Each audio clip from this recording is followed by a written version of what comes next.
सूरत police commissioner sir सूरत city के द्वारा digital arrest के जो केसेस देश में बन रहे हैं, उसके लिए विशेष रूप से साइबर क्राइम सेल को सूचना दी गई थी कि अगर सूरत शहर के किसी भी नागरिक के साथ डिजिटल अरेस्ट फ्रॉड होता है तो उनको सुन के उनकी एफआईआर वगैरह रजिस्टर करके जल्द से जल्द जरूरी कार्यवाही की जाए। इसके अंतर्गत पिछले दिनों सूरत शहर के एक सीनियर सिटीजन के साथ डिजिटल अरेस्ट फ्रॉड हुआ था।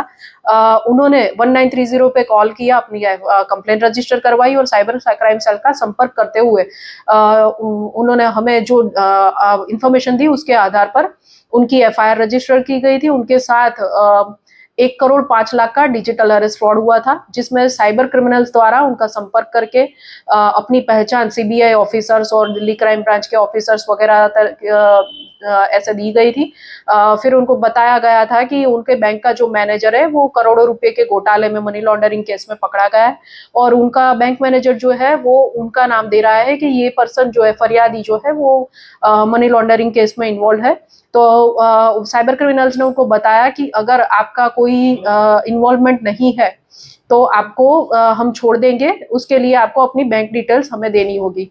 जिससे घबराकर जो फरियादी है उन्होंने अपनी बैंक डिटेल साइबर क्रिमिनल्स को दी थी। फिर उन्होंने उनको बहला फुसला के और धमका के कि आपके ऊपर पुलिस कार्यवाही होगी, पुलिस केस होगा, आप जेल में जाओगे, समाज में इज्जत नहीं रहेगी वगैरह वगैरह, उनको डरा धमका के अलग अलग अकाउंट्स में अलग अलग ट्रांजेक्शन करवा के कुल 1,05,00,000 रुपये उनसे ऐंठे थे, जो कि अलग अलग बैंक अकाउंट्स में ट्रांसफर किए गए थे। उनको ये भी बताया गया था कि ये आरबीआई के सीक्रेट अकाउंट्स है और उनके पैसे उनको वेरिफिकेशन के बाद वापस मिल जाएंगे। तो इसके तहत जो इन्वेस्टिगेशन है एफआईआर के तहत किया गया था, उसके अंदर हमें एक जो एक कंपनी है उसका इन्वॉल्वमेंट, एंटरप्राइज है उसका इन्वॉल्वमेंट मिला। एक फर्स्ट लेयर का अकाउंट जो कैलाशबेन भंडेरी के नाम से था, उसमें 25 लाख रुपये ट्रांसफर किए गए थे, जो आगे अलग अलग अकाउंट्स में फिर ट्रांसफर किए गए।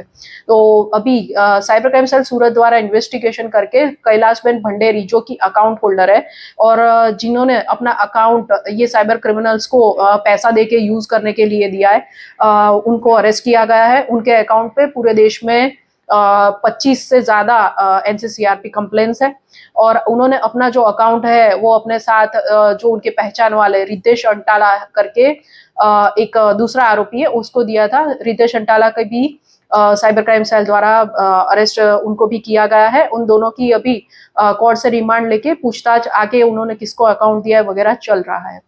साइबर से इतना जागरूकता का अभियान चला रहे फिर भी लोग साइबर फ्रॉड में फंस जा रहे, क्या बोलते हैं?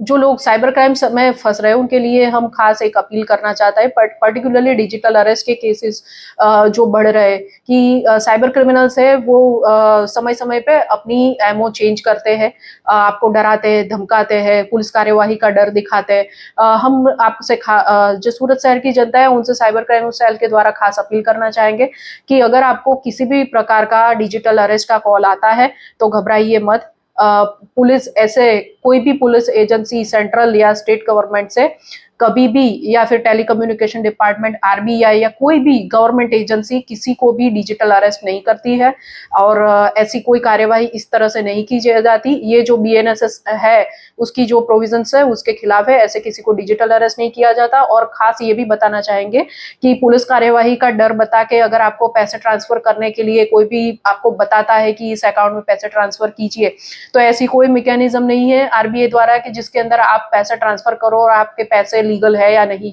ऐसा वेरिफिकेशन किया जाए। तो ये जो है साइबर क्रिमिनल्स की चाल होती है आपसे पैसे हटने के लिए। तो अगर आपको डिजिटल अरेस्ट के कोई भी कॉल आता है तो उसे दूसरी बार वो कॉल ना उठाए, 1930 पर संपर्क करें। साथ में ऐसे कॉल्स अगर बार बार आ रहे हैं तो जो नंबर से कॉल्स आ रहे हैं उसको गवर्नमेंट ऑफ इंडिया की जो संचार साथी पोर्टल है उस पर आप रजिस्टर करवा के नंबर को ब्लॉक्स करवा सकते हैं।